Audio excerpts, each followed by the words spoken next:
ಎಲ್ರಿಗೂ ನಮಸ್ಕಾರ. ಇವತ್ತಿನ ವಿಡಿಯೋದಲ್ಲಿ ಶಾವಿಗೆ ಪಾಯಸ ಒಂದು 2000 ಜನಕ್ಕೆ ಆಗೋಷ್ಟು ಮಾಡ್ತಾ ಇದ್ರು. ಒಂದು 2 ವರ್ಷ ಜನಕ್ಕೆ ಆಗುತ್ತೆ ಹೆಚ್ಚು ಕಮ್ಮಿ. ಮೊದಲಿಗೆ ಶಾವಿಗೆ ಎಲ್ಲ ಎತ್ಕೊಂಬಂದು ಇಟ್ಕೊಂಡಿದ್ರೆ ಒಂದು ಪಾತ್ರೆಗೆ ಒಂದು 4 ಕೆಜಿ ಎಣ್ಣೆ, 1 ಕೆಜಿ ತುಪ್ಪ ಕೂಡ ಹಾಕಿದ್ದೀನಿ. ಶಾವಿಗೆ ಎಲ್ಲ ಪ್ಯಾಕೆಟ್ ಓಪನ್ ಮಾಡ್ಕೊಂಡು ಎಲ್ಲ ಶಾವಿಗೆ MTR ಉಪಯೋಗಿಸ್ತಾ ಇದ್ದೀನಿ. ಶಾವಿಗೆ ಚೆನ್ನಾಗಿರುತ್ತೆ ಅದು. ಎಲ್ಲ ಹಾಕ್ಕೊತಾ ಇದ್ದೀವಿ ಶಾವಿಗೆ 15 ಕೆಜಿ ಪ್ಯಾಕೆಟ್ಗಳು ಹಾಕ್ಕೊಂಡು ನೀಟಾಗಿ ಹುರಿಬೇಕು. ಯಾರು ದಯವಿಟ್ಟು ಕಲರ್ ಆಗಲಿ ಟೇಸ್ಟಿಂಗ್ ಪೌಡರ್ ಆಗಲಿ ಉಪಯೋಗಿಸ್ಬೇಡಿ.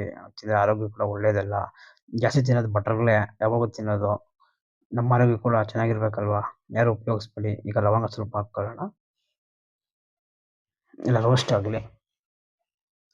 ದಯವಿಟ್ಟು ಈ ವಿಡಿಯೋ ಶೇರ್ ಮಾಡಿ. ಕಲರ್ ಯಾರು ಯೂಸ್ ಮಾಡಬೇಡಿ. ಯೂಸ್ ಮಾಡೋದು ಕೂಡ ನೀವು ತಿನ್ನಬೇಡಿ. ಟೇಸ್ಟಿಂಗ್ ಪೌಡರ್ ಆಗಲಿ ಕಲರ್ ಆಗಲಿ ದಯವಿಟ್ಟು.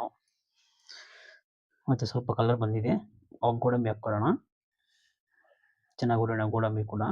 ಅದು ಕೂಡ ಸ್ವಲ್ಪ ಗೋಲ್ಡನ್ ಕಲರ್ ಬರಲಿ.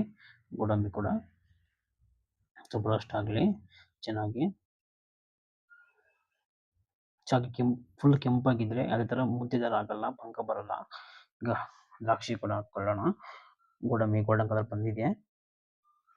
ನಿಧಾನವಾಗಿ ಹುರಿಯೋಣ ಎಲ್ಲನೂ. ನೀಟಾಗಿ ತಿರುಗಿಸ್ತಾ ಇರಬೇಕು, ಬಿಡಬಾರ್ದು, ತಳ ಅಂಟುತ್ತೆ. ಆ ಥರ ಎಲ್ಲ ಬುಡ್ಡೆ ಬರಬೇಕು. ಇನ್ನು ಸ್ವಲ್ಪ ಶಾವಿಗೆ ಕೆಂಪನ ಬಂದರೆ ಯಾವುದೇ ಥರ ಬಂಕ ಬರಲ್ಲ ಪಾಯಸ. ಎಷ್ಟು ಕೆಂಪಗೆ ಇರುತ್ತೋ ಅಷ್ಟು ನೀಟಾಗಿ ಪಾಯಸ ನೀಟಾಗಿರುತ್ತೆ. ನೋಡಿ ಈಗ ಬುಡ್ಡೆ ಎಲ್ಲ ಬಂದಿದೆ ನೀಟಾಗಿ. 1 ಕೆಜಿಗೆ 5 ಲೀಟರ್ ನೀರು ಹಾಕ್ಕೊಬೇಕು.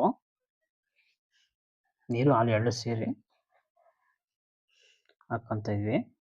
ನೀರು 60 ಲೀಟರ್ ನೀರು ಹಾಕ್ಕೊತಾ ಇದ್ದೀನಿ. ಒಂದು ಹಾಲು ಕೂಡ ಹಾಕ್ಕೊತಾ ಇದ್ವಿ. ಈಗ ಸ್ವಲ್ಪ ಏಲಕ್ಕಿ ಪೌಡ್ರ್ ಕೂಡ ಹಾಕ್ಕೊಳ್ಳೋಣ. ಒಂದು 25 ಲೀಟರ್ ಹಾಲು ಕೂಡ ಹಾಕ್ಕೊತಾ ಇದ್ದೀನಿ. 3 ಕೆಜಿ ಬಾದಾಮ್ ಪೌಡ್ರು ಕೂಡ ಹಾಕ್ಕೊಂಡಿದ್ದೀವಿ. ಈಗ ಕೋವಾ ಕೂಡ ಬೇಕಾದ್ರೆ ಹಾಕ್ಕೊಬೋದು, ಸಪ್ಪೆ ಕೋವಾ. ಈಗ ಬೆಂದಿದೆ. ಸಕ್ಕರೆ ಕೂಡ ಹಾಕ್ಕೊತಾ ಇದ್ದೀನಿ, 25 ಕೆಜಿ ಸಕ್ಕರೆ. ಮತ್ತು ಆ ಥರ ಹಂದಿ ನೀರು ಆಗುತ್ತೆ. ಮತ್ತು 1 ಅವರ್ 2 ಅವರ್ ಬಿಟ್ಟರೆ ಗಟ್ಟಿ ಕೂಡ ಆಗುತ್ತೆ. ನೀಟಾಗಿ ಬರುತ್ತೆ ಪಾಯಸ ಮಾತ್ರ. Super taste. ತಿನ್ಕೊಳ್ಳಿ, ಮಾಡ್ಕೊಳ್ಳಿ, ನೋಡ್ಕೊಳ್ಳಿ.